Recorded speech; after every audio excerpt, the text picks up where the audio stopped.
तुलसीदास साहिब जी मथुरा वाले जय गुरुदेव के प्रवर्तक, उन्होंने भी ये बात आपके समक्ष रूबरू करते हैं, क्योंकि ये आवश्यक होगी आपको दृढ़ता लाने के लिए, आपको भगवान और इस दास को पहचानने के लिए बहुत सुविधा होगी। अब श्री जय गुरुदेव पंथ के प्रवर्तक मथुरा के श्री तुलसीदास साहिब जी बहुत पुण्यकर्मी प्राणी हैं और ये शिवजाल से भी अच्छी आत्मा थे, लेकिन शिवजाल जी ने अपना भट्ठा बैठाया, शास्त्र गुरु साधना कर ऐसे पुण्यकर्मी उसको परम धनी जान के वहां फंस गए। इन अपना भी जीवन नष्ट कर लिया। सन 1971 में, सन 1954 से पहले से ये सत्संग करा तुलसीदास जय गुरुदेव पंथ का प्रवर्तक मथुरा वाला, और सन 1954 से उस समय इसकी बैटरी फुल थी चार्ज पिछले जन्म की। 1971 में इसने भविष्यवाणी करी इस दास के लिए। 7 सितंबर 1971 को इन्होंने कहा कि वो जो तत्वदर्शी संत है वो अब 20 वर्ष का हो चुका है।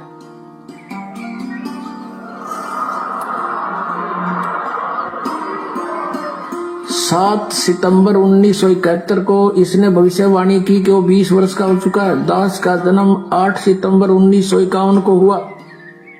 7 सितंबर 1971 को पूरा 20 वर्ष का हो चुका था। 8 सितंबर को 21वां वर्ष शुरू हो जाना था। अब देखिएगा,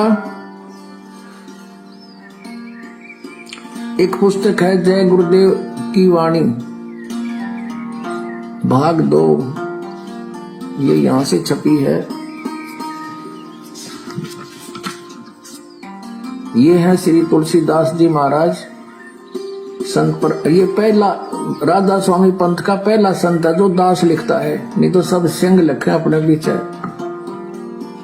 या ताराचंद लिखे। यह प्रकाशक है दिव्या शर्मा 88 साकेत कॉलोनी मथुरा में, और यहां से प्रिंटेड है। मुद्रक है अर्जेंट प्रिंटर्स पुराना बस स्टैंड मथुरा। इसकी 59 पृष्ठ से पहले पढ़ेंगे।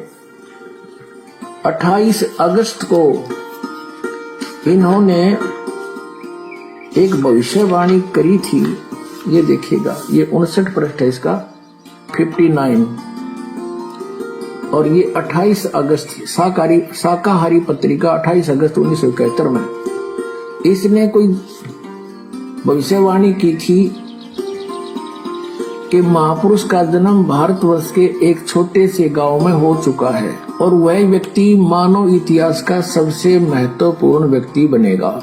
उसे जनता का इतना बड़ा समर्थन प्राप्त होगा कि आज तक किसी को नहीं मिला है। वह महापुरुष नए सिरे से विधान को बनाएगा और वह विश्व के संपूर्ण देशों पर लागू होगा। उसका एक झंडा होगा, उसकी एक भाषा होगी।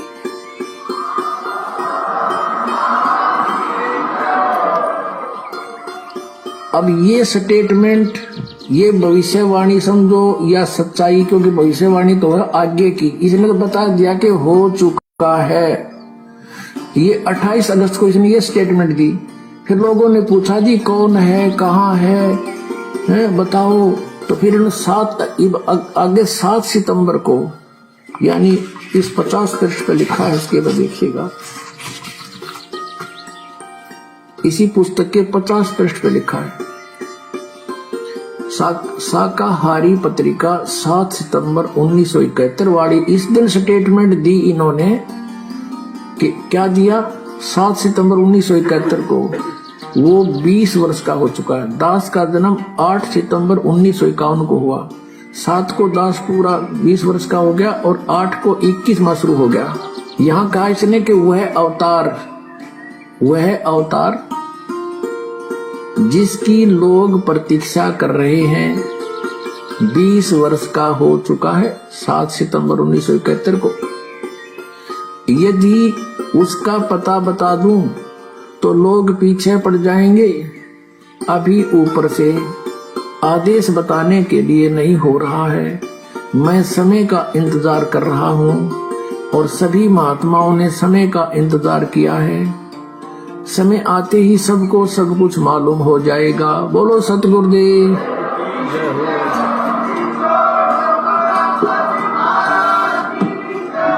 सभी प्रसिद्ध लोगों की पड़ताल के बाद यह साबित हुआ कि वो महापुरुष जो विश्व का कल्याण करेगा, वो महापुरुष जिसके ज्ञान से विश्व में शांति आएगी, वो महापुरुष जो कलयुग में सतयुग लाएगा, उस अवतार का नाम है संत रामपाल जी महाराज।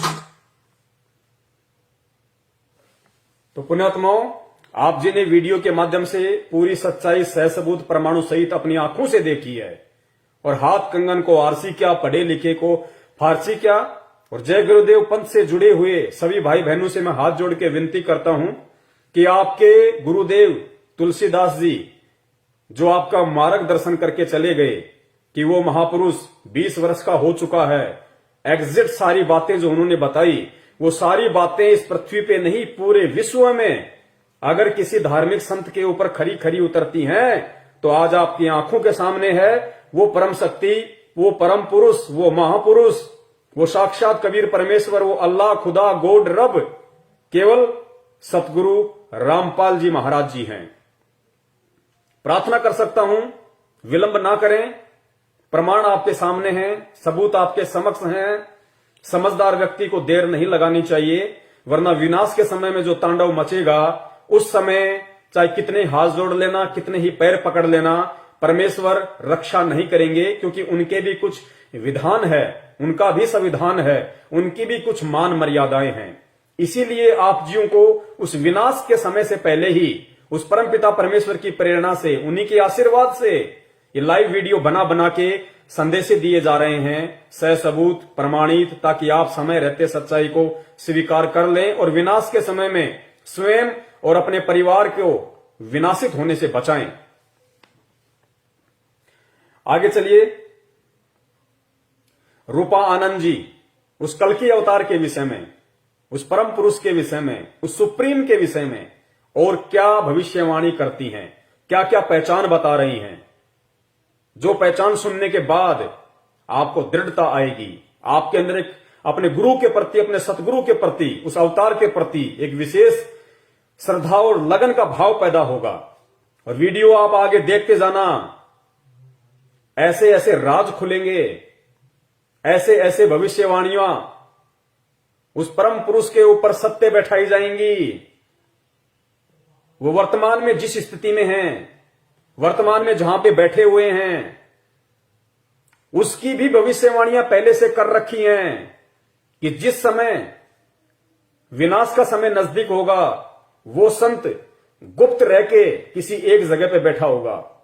वो सारी बातें एज इट इज परमपिता परमेश्वर सतगुरु रामपाल जी महाराज जी के ऊपर ही फिट बैठ सकती हैं। क्यों? क्योंकि वही एकमात्र सुप्रीम है, उसके अलावा किसी दूसरे के ऊपर इन भविष्य वक्ताओं की भविष्यवाणियां फिट नहीं बैठ सकती। तो जगत वालों की तो मैं कह नहीं सकता, लेकिन उनके जो भगत हैं वो एंड तक ये वीडियो देखें और देखने के बाद इसको शेयर भी करते रहें, साथ साथ में हर जगह इसको शेयर भी करते रहे, क्योंकि शेयर करने का भी आपको पुण्य मिलेगा, क्योंकि आप सुप्रीम की सेवा कर रहे हैं, उस परमपिता परमेश्वर के प्रकट होने का संदेशा देश दुनिया में पहुंचा रहे हैं। पृथ्वी पर विनाश और तांडव के समय में लोगों को बचाने के लिए आप संदेशे दे रहे हैं। सुनते जाइए, आंखें फटी की फटी रह जाएंगी। जो लोग उनका जन्मदिन मनाते हैं, जो लोग उनका बोध दिवस मनाते हैं और उनको एक जीव साबित करते हैं, उन लोगों के आंखों से आंसू नहीं सूखेंगे अगर एंड तक वीडियो देख लिया तो, कि हम कितने बड़े धोखे में रहे, कितना बड़ा धोखा उसी परम शक्ति, उसी अवतार, उसी सुप्रीम के परिवार वाले हमें दे रहे हैं। क्योंकि यहां की जो शक्ति है वो कहीं भी नहीं चाहेगी कि सुप्रीम दुनिया के सामने आए, सुप्रीम को लोग जाने, सुप्रीम को लोग पहचाने। इसके लिए जो शैतान है, जो काल है, वो दुष्ट शक्तियों को भी उसी परम सत्ता के आसपास ही जन्म देता है, ताकि जब वो अवतार समय अनुसार अपना ज्ञान प्रचार करे, वो प्रकट होकर अपने मिशन को आगे बढ़ाए, तो उससे जुड़ी हुई आत्माओं को किस प्रकार तोड़ा जाए, किस प्रकार भ्रमित किया जाए, कैसे उन आत्माओं को विश्वास ना होने दिया जाए कि एकमात्र यही वो परम शक्ति है जिसकी तुम शरण में हो। कैसे उनकी मर्यादाओं का खंडन करवाया जाए, कैसी कैसी सूक्ष्म चाल खेलकर उन लोगों को भ्रमित किया जाए। इसलिए मैं निवेदन करता हूं उस परमपिता परमेश्वर सतगुरु रामपाल जी महाराज जी से जुड़े हुए भाई बहनों से कि अगर विश्वास करना है भक्ति मार्ग पे, अगर विश्वास करना है अपने उद्धार के लिए, मोक्ष के लिए, सिर्फ और सिर्फ अपने परम पूज्य सतगुरु देव के ऊपर, और सतगुरु देव जी ने सत्संगों में जो वचन कहे हैं, सत्संगों में जो आदेश दिए हैं, केवल उन्हीं को फॉलो किया जाए।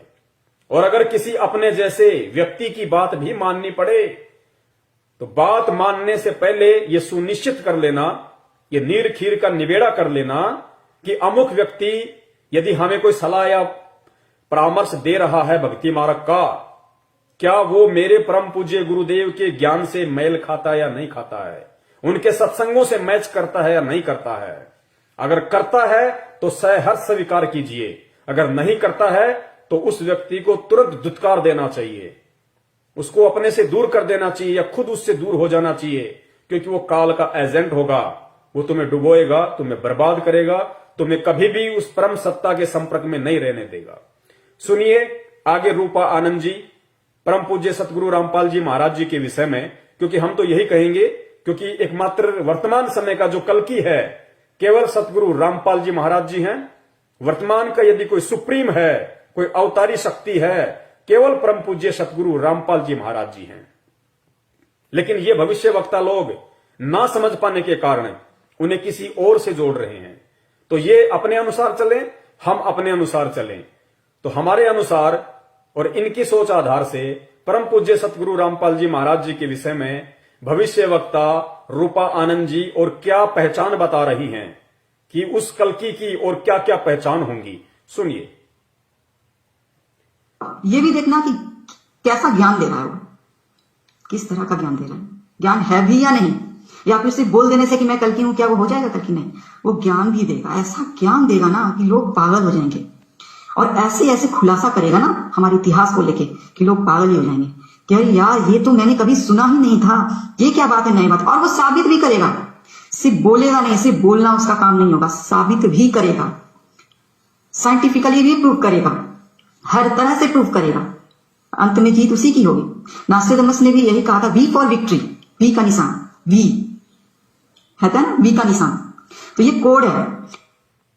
तो रूपा जी कह रही हैं कि वो जो संत होगा, वो जो कल्कि होगा, वो जो सुप्रीम होगा, उसकी दूसरी पहचान ये है कि वो ऐसा ज्ञान देगा, ऐसा ज्ञान देगा कि लोग सोचने पे मजबूर हो जाएंगे। इतिहास को लेके, इतिहास क्या, धार्मिक सदग्रंथ, वेद, कुरान, पुराण, बाइबल, इन सब को लेके वो ज्ञान देगा, वो रहस्य खोलेगा, वो बातें बताएगा कि लोग सुन के हैरान हो जाएंगे कि यार आज से पहले तो हमने कभी ये सुना ही नहीं, किसी ने बताया ही नहीं। तो इस पूरे विश्व में, इस पूरी पृथ्वी के ऊपर अगर एकमात्र ऐसा कोई वर्तमान में संत है जिसने भारतीय आध्यात्मिकता की काया पलट कर दी, जिसने चारों वेदों को, 18 पुराणों को, उपनिषदों को, मनुस्मृति को, कुरान को, बाइबल को, तौरेत को, जबूर को, इंजिल को, गुरु ग्रंथ साहिब को, सदग्रंथ साहिब को, जितने भी धर्मों के धर्म ग्रंथ हैं या उन धर्मों में अन्य जितने भी छोटे मोटे संत महंत ऋषि मुनि हैं, जैसे दयानंद सरस्वती जी हिंदू धर्म में, और भी बहुत सारे धर्मों में, जाकिर नायक जी मुसलमान धर्म में, जैनियों के महावीर जी के विषय में, कोई भी अगर इस पूरे विश्व में, अगर इस पृथ्वी लोक पे जहां आप और हम रह रहे हैं और जिस धर्म के जो जो धर्म ग्रंथ हैं, अगर पूरे विश्व में सार्वजनिक तौर पर टीवी चैनलों पर अगर इन सदग्रंथों की सच्चाई और हकीकत और वो परम शक्ति जिन्हें हम अजन्मा अविनाशी मानते आए हैं, सुनी सुनाई बातों के आधार पे, ब्रह्मा विष्णु महेश जी, दुर्गा जी, देवी देवता, इंद्र जी, उनके विषय में ऐसे ऐसे खुलासे अगर इस पूरे विश्व में, इस पृथ्वी पे अगर सार्वजनिक तौर पे जिस वेद व्यास जी ने ये ग्रंथ लिखे हैं, उन्होंने भी क्या क्या गलतियां कर दी लिखने में। जिन बड़े बड़े लोगों ने, मनु जैसे लोगों ने वेद लिखे, उन्होंने भी लिखते समय अनुवाद में क्या क्या गलतियां कर दी। और वर्तमान के जो धर्म के ठेकेदार हैं, जो वेदों को सामने रख के अपने भक्तों को सत्संग सुनाते हैं, वो कितना कुप्रचार कर रहे हैं, अध्यात्मता को ना समझ के कितना उल्टा ज्ञान प्रचार कर रहे हैं। गीता जी का जिन लोगों ने अनुवाद कर डाला, हर संत ने लगभग, चाहे निरंकारी हो, चाहे जय गुरुदेव वाले हों, चाहे आसाराम जी हों, कृपालू जी हों, कुछ भी, जिन जिन संतों ने, महंतों ने, जो भागवताचार्य हैं, जिन्होंने गीता जी के इतने मोटे मोटे अनुवाद कर रखे हैं, उन्होंने कितना गुड़ गोबर एक कर रखा है, कितना अपने मनमुखी तरीके से उन संस्कृत के श्लोकों के अर्थों का अनर्थ किया हुआ है। उन गलतियों को भी यदि इस विश्व में पहली बार किसी ने सार्वजनिक किया है, केवल परम पूज्य सतगुरु रामपाल जी महाराज जी। क्योंकि इस पूरे विश्व में वर्तमान समय में अग्नि संत ग्रंथों को खोल खोल के इनके अंदर से अगर किसी ने बताया है कि ब्रह्मा विष्णु महेश, जिनको तुम अजर अविनाशी कहते हो, कि इनकी कभी जन्म और मृत्यु नहीं होती, इनके कोई माता पिता नहीं है, परम पूज्य सतगुरु रामपाल जी महाराज जी ने उसी देवी भागवत के अंदर 6वां स्कंद पेज नंबर 123 खोल के देख लेना, स्पष्ट तौर पे। अब तो यूट्यूब पे लाखों वीडियो पड़े हुए हैं, आप यूट्यूब पे जाके सर्च कीजिए कि ब्रह्मा विष्णु महेश के माता पिता कौन हैं, ब्रह्मा विष्णु महेश जन्मते मरते हैं, आप सर्च कीजिए, आपको ढेरों प्रमाण मिलेंगे आप ही के सदग्रंथों को, जिनको पढ़ते पढ़ते आपकी आंखें नहीं थकी, और पढ़ाते पढ़ाते नकली और मोतियाबिंद के शिकार भागवताचार्य संत महंतों की आंखें नहीं थकी। कैसा उल्टा ज्ञान प्रचार कर गए। इन्हीं शास्त्रों में लिखा हुआ है कि ब्रह्मा विष्णु महेश की भी जन्म और मृत्यु होती है। और परमेश्वर ने बताया कि कौन ब्रह्मा का पिता है, कौन विष्णु की मां, शंकर का दादा कौन है, पंडित जी हमको दो बताए। लोग कहते हैं दुर्गा, दुर्गा को लोग माता कहते हैं। दुर्गा अगर माता है तो उसका पति कौन है? अगर उसका पति नहीं है तो सिंदूर क्यों लगाती है, हार श्रृंगार क्यों करती है? तो ये सारे रहस्य कि दुर्गा का पति कौन है, काल भगवान है। कौन ब्रह्मा का पिता है? काल निरंजन, ज्योति निरंजन, जिसको ब्रह्म कहा जाता है। कौन विष्णु की मां दुर्गा। और कौन शंकर का दादा है? शंकर का दादा कबीर परमात्मा। ये सृष्टि रचना में, आप ही के सदग्रंथों में, आप ही की गीता से, आप ही के वेदों से उस परमात्मा ने साबित किया है। तो ऐसा ज्ञान किसने दिया? किसने ज्ञान दिया कि ब्रह्मा विष्णु महेश जी भी जब तक इनका राज करने का समय है, उसके बाद इनको भी नीचे डाला जाता है। ये भी आप और हमारी तरह सामान्य व्यक्ति बनते हैं, फिर 84 लाख योनियों में जाते हैं। आप और हमारी तरह गधे, कुत्ते, सूअर, मछली, मुर्गा, मुर्गी बनते हैं। किसने बताया? उन पंडितों ने नहीं बताया, उन ऋषियों ने नहीं बताया, उन धर्म के ठेकेदारों ने आपको नहीं बताया, क्योंकि वो उनका धर्म का धंधा था। अगर वो आपको कह देंगे कि ब्रह्मा विष्णु महेश जन्मते और मरते हैं, इनके भी माता पिता है, ये पूर्ण परमात्मा नहीं है। ये केवल एक मंत्री की तरह इन लोकों में काम करते हैं। ब्रह्मा जी का काम है जीवों की उत्पत्ति करना। किसके आदेश से? दुर्गा और काल के आदेश से। दुर्गा और काल किसके आदेश से चलते हैं? उस परमपिता परमेश्वर कबीर साहिब जी के आदेश से, जो सतलोक में रहता है, सचखंड में रहता है। अगर ये लोग ये बातें बता देते, कहीं से इनको मालूम भी पड़ जाता थोड़ा बहुत, तो फिर दुनिया इनसे पूछती, इनसे सवाल करती कि भाई अगर ब्रह्मा विष्णु महेश भी भगवान नहीं है, अगर इनकी भी जन्म और मृत्यु होती है, तो फिर भगवान है कौन? तो फिर इनको भगवान का नहीं पता। ये क्या बताते लोगों को? इनका धंधा ठप हो जाता, इनका पेट, इनकी रोजी रोटी जो इन धर्मशास्त्रों के ऊपर टिकी हुई है, तो टिकी हुई थी, इनका धंधा चौपट हो जाता। ये और इनके बच्चे भूखे मरने की नौबत पे आ जाते। इसलिए इन्होंने सच्चाई समाज को नहीं बताई। तो ये खुलासे किसने किए? किसने खुलासा किया कि जिस इंद्र भगवान को बहुत बड़ी परम शक्ति मानी जाती है, जिसको स्वर्गलोक का राजा माना जाता है, जब वो अपना राजकार्य पूरा कर लेता है इंद्र, उसके बाद में सीधा वो पृथ्वीलोक पे आके गधे की योनि प्राप्त करता है, गधे की, जिसके ऊपर कुम्हार 2.5 मन का बोरा रख के सारा दिन ईंटें ढोता है। कौन बनता है? इंद्र देवता। किसने खुलासे किए? किसने बताया? किसने बताया वेदों को खोल के? किसने प्रमाणित किया कि पूर्ण परमात्मा जिसने सारी सृष्टि रची है, ब्रह्मा विष्णु महेश भी जिसके ही पुत्र हैं, उसी की आत्मा है। दुर्गा भी उसी की आत्मा, उसी की बेटी है। दुर्गा से ऊपर जो ब्रह्म है, जो काल भगवान है, जो गुप्त रहता है, किसी के सामने नहीं आता, जो प्रतिदिन 1 लाख आत्माओं का भोजन करता है। हम मरते हैं, हमारे पूर्वज मर गए, कहां जा रहे हैं? लिख दिया जाता है स्वर्गलोक, स्वर्गलोक, स्वर्गलोक। जाते हैं सीधा तपतशिला के ऊपर, भून भून के खाता है। किसने रहस्य उजागर किया? तो ऐसा ज्ञान रूपा आनंद जी की भविष्यवाणी के अनुसार ये रहस्य किसने खोला? किसने कहा कि जो व्यक्ति श्राद्ध निकालेगा, जो व्यक्ति तर्पण करेगा, जो व्यक्ति बरसोदी पितृ पूजा, 13वां 12वां, ये सारे पाखंड जो क्रियाएं करेगा, क्योंकि हमें बताई किसने? उन्हीं धर्म के ठेकेदारों ने, जो इन धर्म के ठेकेदार बने हुए थे, इन वेदों के ज्ञाता बने हुए थे, जिन्हें वेदों का भी नहीं पता था।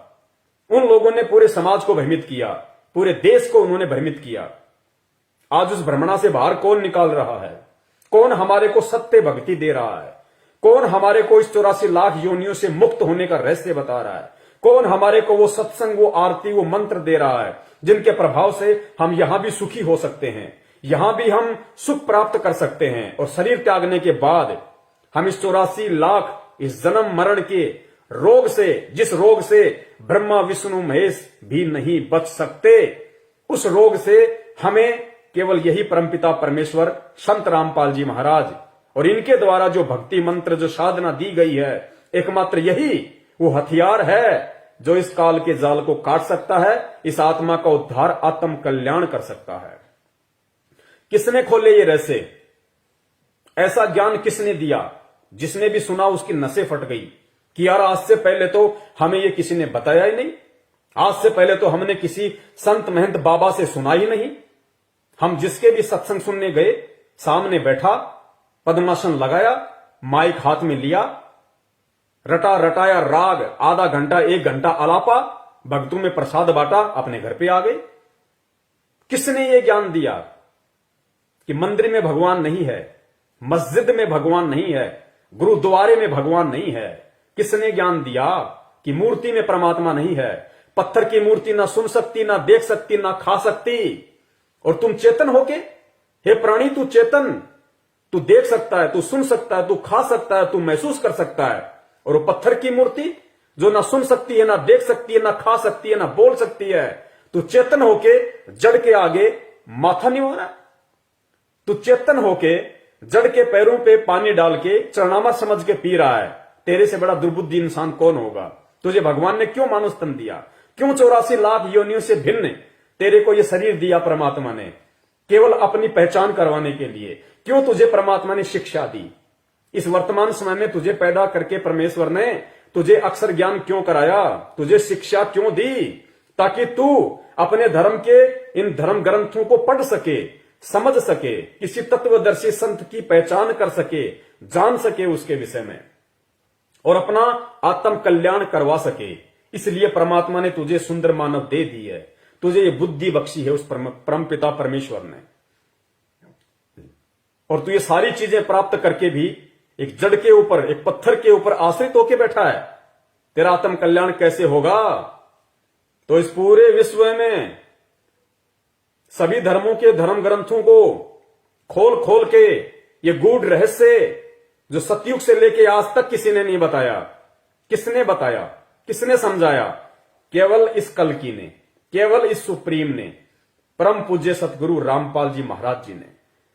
और पूरे विश्व में वर्तमान समय में ऐसा कौन वो एकमात्र संत है, महापुरुष है, जिसने शंकराचार्यों से लेके जितने भी संत महंत हैं जो आध्यात्मिक पद पे विराजमान हैं, उन सबको आध्यात्मिक ज्ञान चर्चा के लिए, इन शास्त्रों पे डिबेट के लिए आमंत्रित किया, उनको निमंत्रण पत्र भेजे, अपने सेवकों के माध्यम से उनके पास संदेश भिजवाए कि भाई आओ, तुम भी संत हो, मैं भी संत हूं।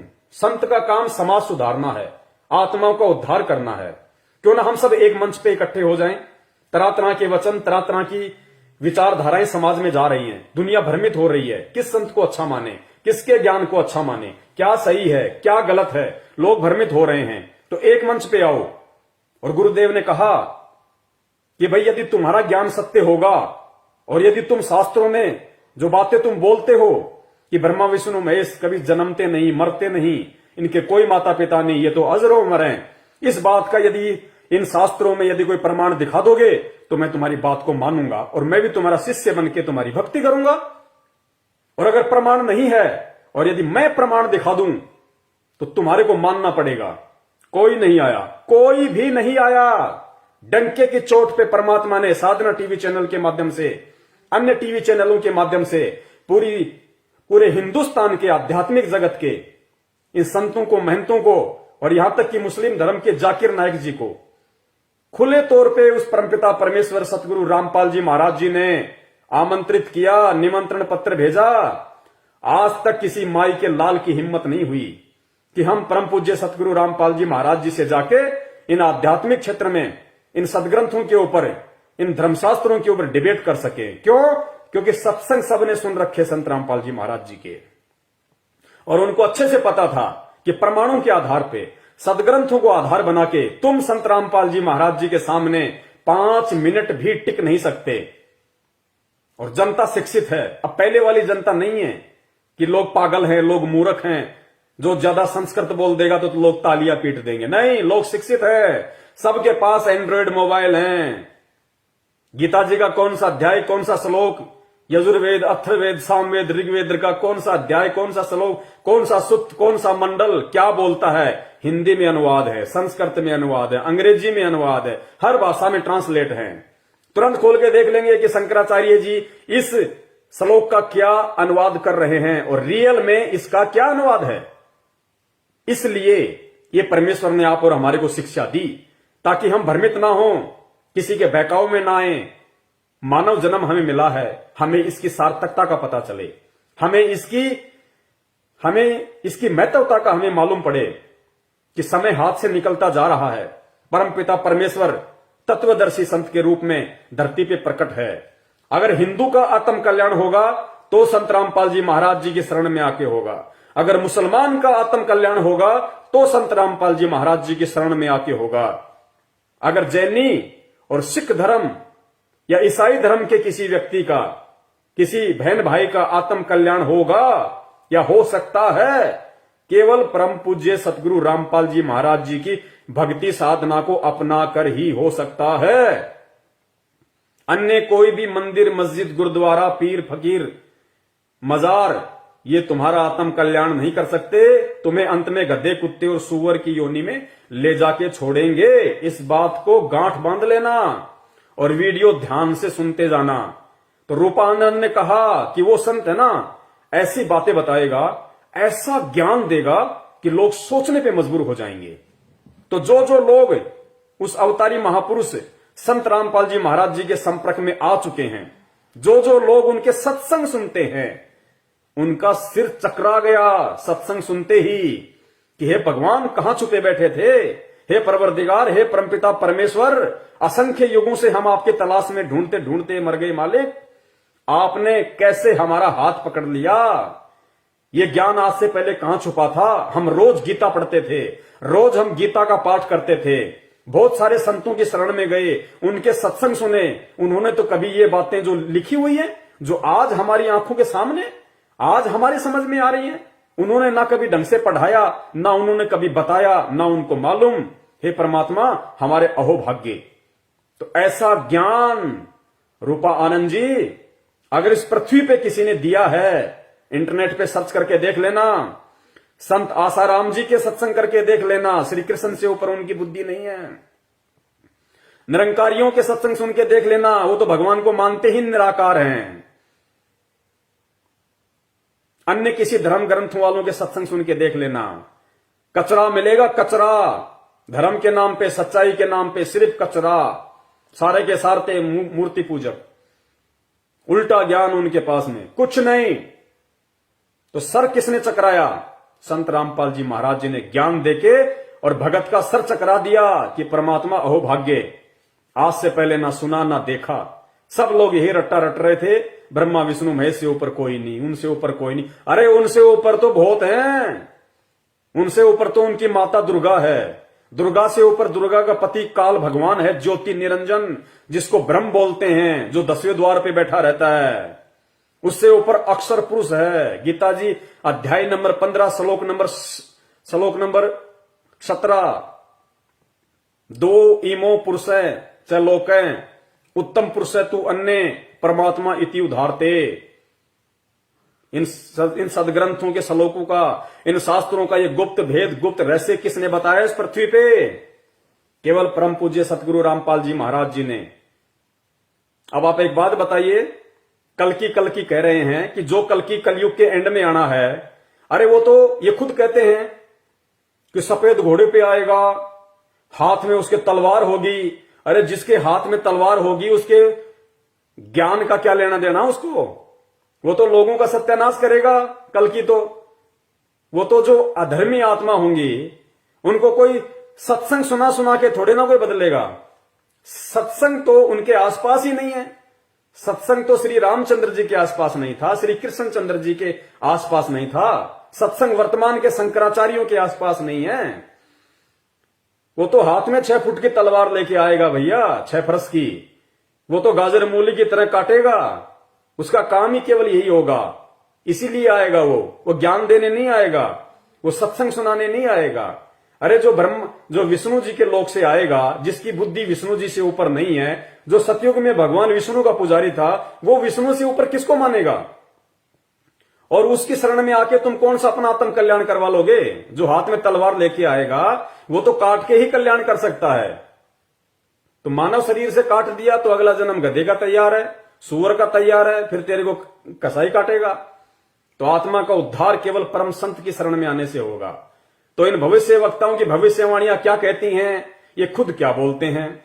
अब इन भविष्य वक्ताओं की जो बुद्धि है, जो दृष्टि है, वो टिकी है विष्णु अवतार कल्कि के ऊपर, और बातें कर रहे हैं ज्ञान की कि ऐसा ज्ञान देगा, ऐसी ऐसी बातें बताएगा। अरे कल्कि और ये ज्ञान 36 का आंकड़ा है ज्ञान का, और कल्कि भगवान का ज्ञान उनके आसपास भी नहीं होगा भैया। तो इनकी बुद्धि भ्रष्ट है इन भविष्य वक्ताओं की। इनको खुद नहीं पता कि है क्या। ये तरह तरह के लोगों की भविष्यवाणियां सुन के अपने वीडियो बना बना के यूट्यूब पे डाल रहे हैं, देश दुनिया को भ्रमित कर रहे हैं। तो सच्चा रहनुमा, वो सच्चा परमात्मा, वो सत्य कल्कि अवतार वर्तमान का, कलयुग का अवतार केवल परम पूज्य सतगुरु रामपाल जी महाराज जी हैं, जो इनकी प्रत्येक पहचान के ऊपर सोने की तरह खरे उतर रहे हैं। ये आप जी खुद नोट करते जाना, खुद अपनी आंखों से देखते जाना, विचार करते जाना। मेरा मकसद किसी की बुराई या निंदा करना नहीं है, और ना मैं किसी की बुराई निंदा कर रहा हूं, ना मैं किसी की कर सकता। लेकिन परमेश्वर की वाणी है, मालिक की एक वाणी है कि साचा शब्द कबीर का प्रकट किया जगमाही, और जैसे को तैसा कहे सो तो निंदा नहीं।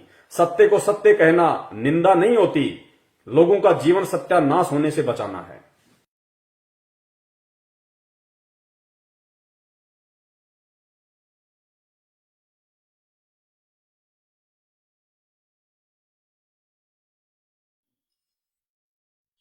भाई सतगुरु तिलक अजप्पा माला, युक्त जटा रखवावे।